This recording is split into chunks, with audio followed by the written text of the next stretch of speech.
welcome to the next topic of the chapter motion, that is rate of change in velocity. These are the topics which we have already covered, and based on these topics we will be proceeding further with our next topic, that is rate of change in velocity. Before proceeding to what is rate of change in velocity, let us consider a situation.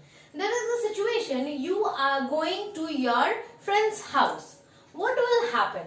Just suppose this is your house and this is your friend's house. Let it be your source, means from where you have started, and this is your destination, your friend's house where you have to come. Okay, now when you have started from this source, you have starting your vehicle. As soon as you are starting your vehicle, your distance traveled is 0. Till now you have not started your traveling with your vehicle, and your time taken is t.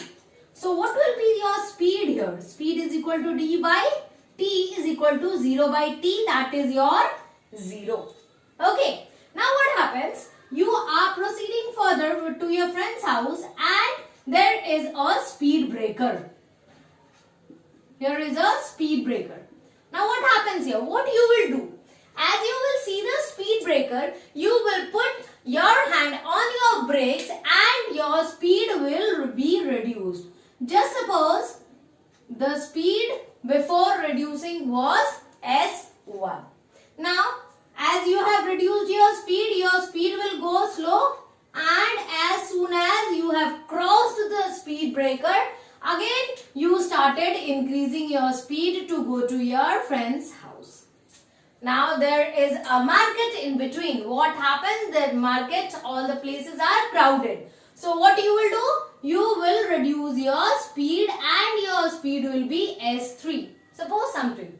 Now after traveling to some distance, the road is full empty. What you will do? You will just go on increasing your speed. Just suppose you have increased your speed to S4 and finally to S5. Now you have seen that your friend's house is approaching. Will you travel with the same speed? No. Now what you will do? You will slowly start applying hands on your brake and your speed will slowly reduce and finally your speed will come to 0. Means as soon as you have reached to the destination, your speed reaches to 0 because you have stopped your vehicle, and as soon as you have stopped your vehicle, no distance is traveled and your speed becomes 0. So at the source your speed is 0 and at the destination the speed is 0. Now what you have observed? We have observed that from traveling from source to destination, the speed is varying depending upon the situation. Here the speed is going down due to the speed breaker. Here there is a market, so you have reduced your speed. This is a free space, free road, so you have increased your speed. So continuously there is the change in speed or velocity. So when there is a change in speed or velocity with respect to time, it is known as your rate of change in velocity, and a particular term is defined for it, and that is known as your acceleration. Acceleration comes from the word accelerate. You have often used your word, this word while driving or while using your vehicle. Accelerate. From the word accelerate, the word acceleration comes. What does the word accelerate means? Accelerate means increase or decrease in velocity. Increase or decrease in velocity with respect to time.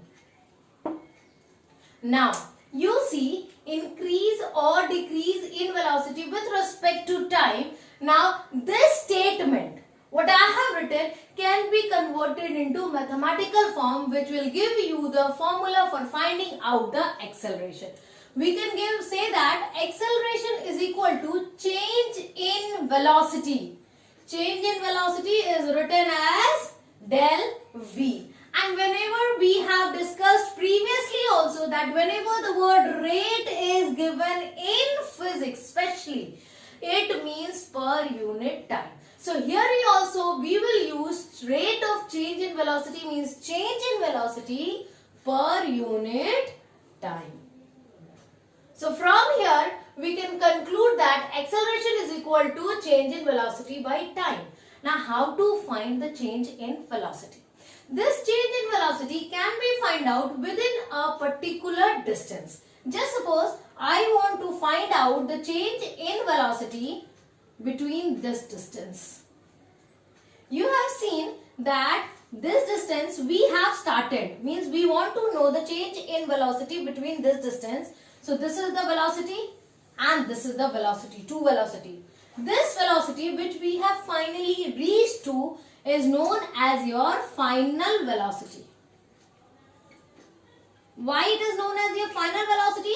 Because we are moving in this direction. Okay? And we have started traveling this distance from this velocity. So this is known as your initial velocity.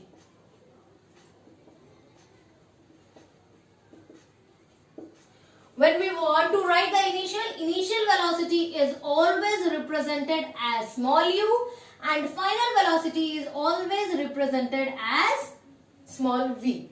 This is the standard representation. Although you can use anything x, y, z, a, b, c, d, e, f, g, h, anything.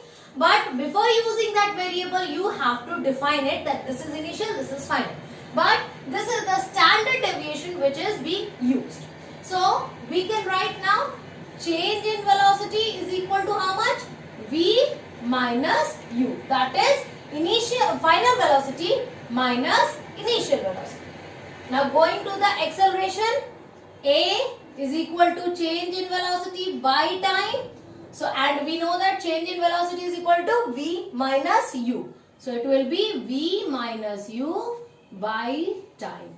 This gives you the mathematical relation for finding out the acceleration. Now always remember, whenever we are finding out the acceleration, it totally depends upon two velocities which will depend upon the distance in which you want to find out the acceleration. If I will say I only want to find out the acceleration between these 2 points, then this will be the initial velocity because this distance is starting from here as you are moving in this direction. And this is the final velocity as this distance is ending up here. Whenever we are starting from here will be the speed from where the distance, the path is started is known as your initial velocity, and the speed from where your path is ending, between which you will see whether the speed is increasing or decreasing, is known as your final velocity. This is the mathematical formulation, and you based on this mathematical formulation we will be learning or we will be solving the numericals. Now till now we have learned that a is equal to v minus u by t, where v is the final velocity and u is the initial velocity, t is the timing. Now you see what is the unit, how we come to the unit of acceleration. You know that a is equal to v minus u by t. V unit is meter per second. I am talking about the SI unit. Meter per second, and you will also be in meter per second. So this will result in meter per second, and time SI unit is second.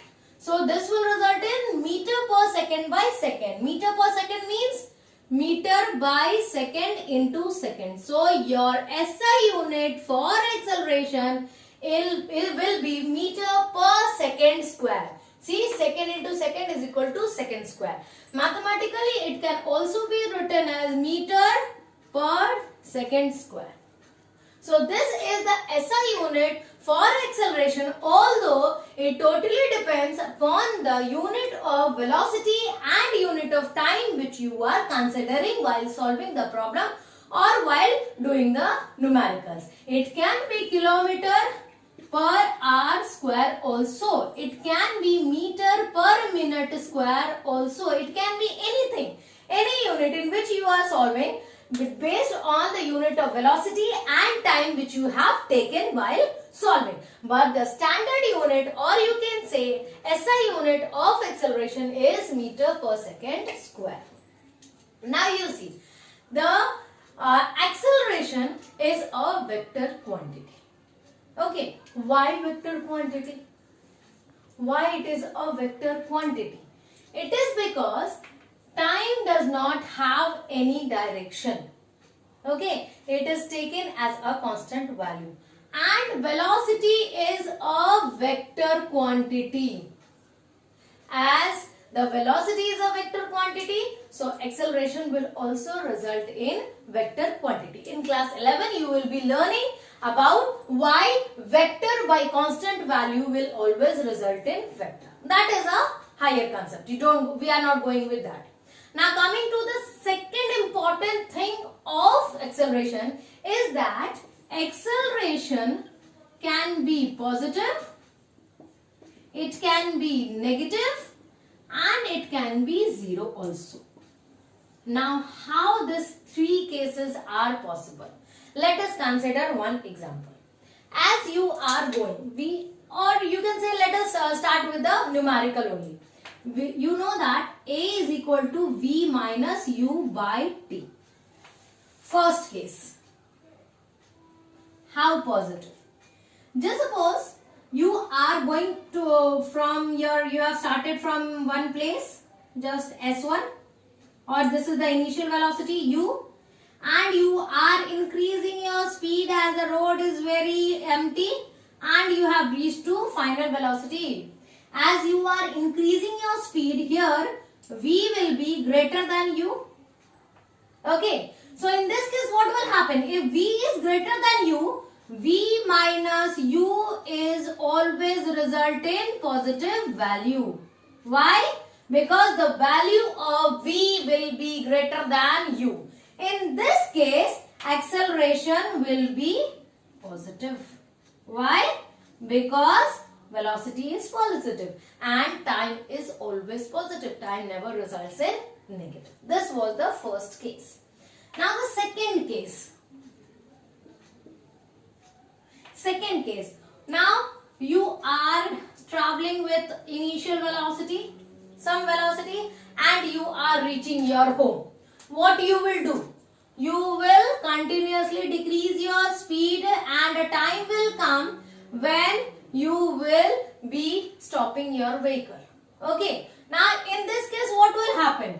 V will be less than U, or you can take at this point also. When you are approaching to your home, you will continuously decrease your velocity. So your value of V will be less than U. When I will do V minus U will result in negative value. And when V minus U is negative, T is always positive, then acceleration will result in negative value. Here when the acceleration results in negative value, this type of negative value of acceleration is known as your retardation.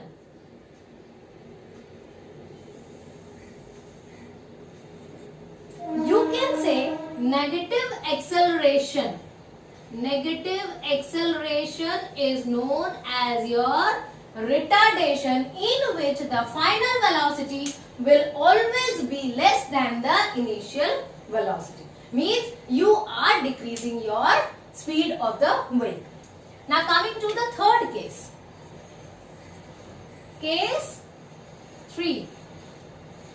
Continuously between 2 points. Suppose you are here, you are traveling with the initial velocity U, and you are moving further as the road is not at all crowded. So you are going with the same speed. You are not interested to increase your speed. Then what will happen?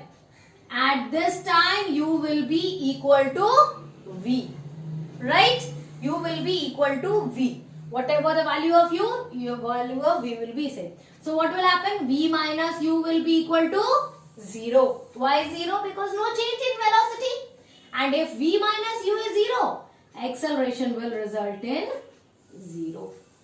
So here it is an non-accelerated motion.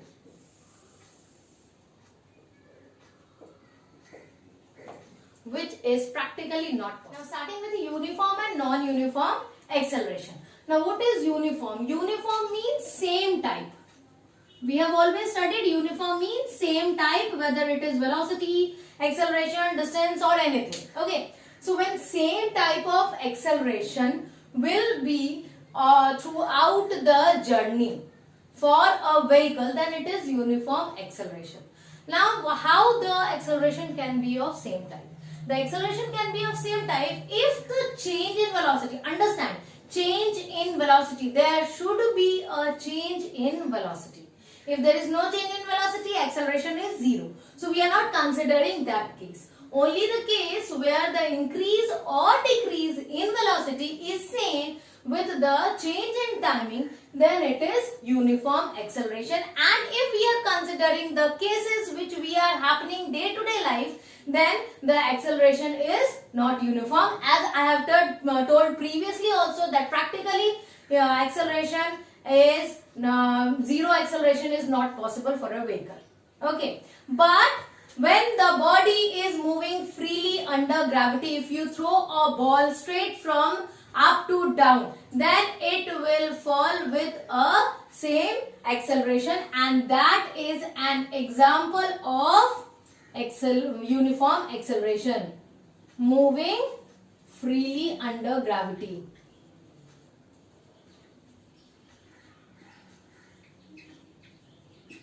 Apart from this, practically no such example. Theoretically you can have uniform acceleration, or we can assume a uniform acceleration, but practically it is not possible except for this case.